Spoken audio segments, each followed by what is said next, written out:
जय श्री हरि प्रिय भक्तों, कल है फाल्गुन मास की शुक्ल पक्ष की आंवले की एकादशी। चूँकि ये फाल्गुन मास में पड़ती है तो इसलिए इसे रंग भरी एकादशी भी कहा जाता है। ये एकादशी भगवान विष्णु और आंवला वृक्ष को समर्पित है।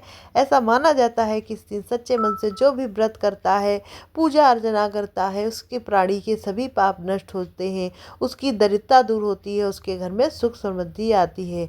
तो आज का वीडियो में मैं आपको बताऊंगी आंवले की एकादशी का महत्व, व्रत की पूजा सही विधि, किस तरीके से हमें व्रत करना है। तो आंवले की एकादशी जो है 27 फरवरी यानी कि कल है और ये पूरे दिन रहेगी रात के 10:32 तक और ये 26 को की रात्र 12:33 से प्रारंभ हो जाएगी। तो धार्मिक ग्रंथों में ये भी कहा गया है कि इस दिन आंवला वृक्ष में भगवान विष्णु जी का वास होता है। आंवला को धात्री भी कहा जाता है, जिसका अर्थ होता है पालन करने वाली माता।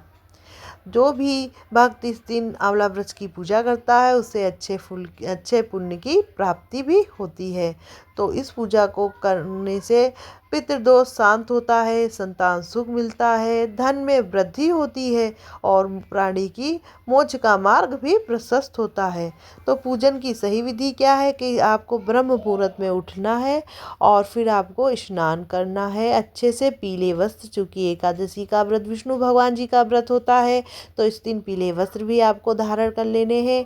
और फिर आपके यहाँ अगर चौकी ना हो तो फर्श पर ही गेहूँ गोबर लीजिए या फिर गेरू का लीप बनाकर चौखटी इसी कर लीजिए और फिर उसमें आटे की चौक बनाए। जैसे मैंने इस तरीके से देखिए, इस पर लकड़ी की चौकी पर आटे की चौक बना ली है। कलश स्थापित कर लीजिए।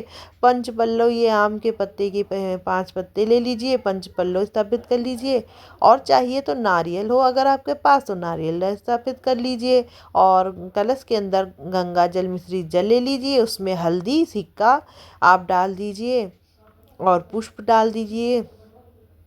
और भगवान को विराजमान कर ऐसे नहीं किया जाता है। भगवान को विराजमान के लिए थोड़े से पुष्प और चूँकि एकादशी है तो चावल का प्रयोग नहीं होगा तो आप तिल भी डाल करके भगवान को आसन दीजिए। तो गणेश जी की अगर प्रतिमा रख पाए तो प्रतिमा रख दीजिए, नहीं तो सुपारी के रूप में गणेश जी को स्थापित कर सकते हैं। और विष्णु जी की प्रतिमा हो या मूर्ति हो उनको भी वहीं पर स्थापित कर लेना है आपको। कान्हा जी की भी मूर्ति को आपको स्थापित कर लेना है। अपने कान्हा जी को वस्त्र पहनाने हैं। विष्णु भगवान को पीला वस्त्र बहुत प्रिय है, इसलिए मैंने पीला वस्त्र पहनाया है विष्णु जी को। कान्हा जी को स्थापित करने का इसलिए किया जाता है क्योंकि ये युधिष्ठिर को कान्हा जी ने एकादशी महात्म के बारे में बताया है। तो कृष्णा जी को स्थापित करना बहुत ही शुभ होता है पूजा में। और एक दीपक हम पूजा की थाली में जलाएंगे और दूसरा दीपक हम जलाएंगे कलश के ऊपर।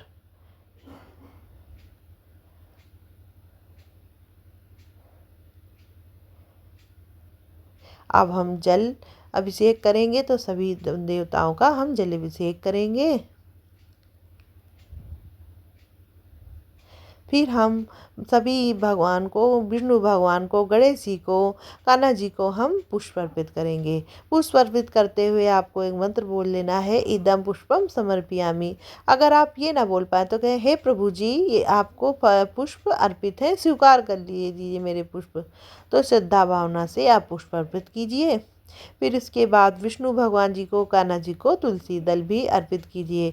विष्णु भगवान की पूजा में तुलसी दल और कान्हा जी की पूजा में तुलसी दल अर्पित किए बिना पूजा पूर्ण नहीं मानी जाती है। इसलिए आपको बहुत ही ध्यानपूर्वक ये रखना है कि तुलसी दल जरूर अर्पित करें। सभी भगवान को टीका हम लगाएंगे, तो चंदन का टीका लगाना बहुत ही शुभ होता है। एकादशी की पूजा में चंदन का टीका का बहुत ही महत्व है, तो सभी देवताओं को चंदन का टीका अवश्य ही लगाएं।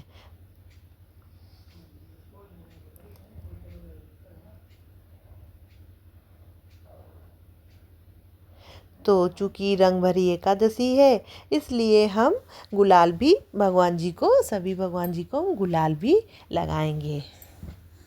गुलाल जो भी कलर आपके पास उपलब्ध हो वो कलर लगाए। मैंने गुलाबी कलर लगाया है, आपके पास जो भी कलर हो, लाल पीले हरे गुलाबी।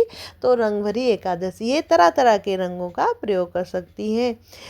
गणेश जी को मैं पुष्प पान के पत्ते पर भोग अर्पित कर रही हूँ और आंवला भी रख करके सभी देवताओं को आंवले का भोग लगाया जाता है, क्योंकि आंवले की एकादशी है। तो विष्णु भगवान कान्हा जी को सभी को आंवले का भोग जरूर अर्पित कीजिए। और चूँकि इस दिन आंवला वृक्ष की पूजा की जाती है, तो आंवला का वृक्ष अगर ना हो आपके पास तो कलश पर आप आंवला को स्थापित करके वृक्ष रूपी वैसे भी पूजा कर सकते हैं, उसका भी आपको पुण्य प्राप्त होगा। और अगर आपको आंवला वृक्ष कहीं आस पड़ोस में मिल जाए तो बहुत ही शुभ होता है, वहाँ जाकर पूजा कीजिए। शाम को दीपक भी जलाइए आंवले का। और भगवान को दुग्ध की मिठाई का मैंने भोग लगाया है, तो आप मिठाई का भोग भी लगा सकते हैं। सभी भगवान जी को केला अर्पित कर सकते हैं, जो भी ऋतु फल हो, लेकिन केला विष्णु भगवान को बहुत प्रिय है, इसलिए केला भगवान जी को केला चढ़ाना बहुत ही शुभ होता है। आंवला वृक्ष ना मिले तो आप ऐसे ही आंवला कलश पर स्थापित करके पूजा करें, वो भी आपका पुण्य ही मिलेगा। और साथ ही साथ शाम को भी आपको जहाँ आंवला स्थापित किया कलश पर, वहाँ आपको दीपक भगवान के सामने तो आप आरती शाम को करेंगे ही, आंवला के वृक्ष के पास भी, आंवला के पास भी आपको दीपक जला लेना है। तो भोग लगाने के बाद हम एकादशी की कथा पढ़ेंगे। तो एकादशी की जो किताब आती है इसमें कथाएं लिखी होती हैं, तो हमको ढूंढ लेना है। तो देखिए ये आंवला एकादशी महात्म्य इसमें लिखा है, और श्री कृष्ण भगवान युधिष्ठिर से इस कथा का महात्म्य बता रहे हैं। तो आपको ये संपूर्ण कथा बड़े ध्यानपूर्वक मन में श्रद्धा की भावना से कथा को पढ़ लेना है। इसके अंत में आप देखिएगा कि इसमें एकादशी की कथा की गौ माता की आरती भी लिखी है एकादशी की। तो अब एकादशी की आरती पढ़िए, और साथ ही साथ विष्णु भगवान की भी आरती दी हुई, तो आरती आपको कर लेनी है।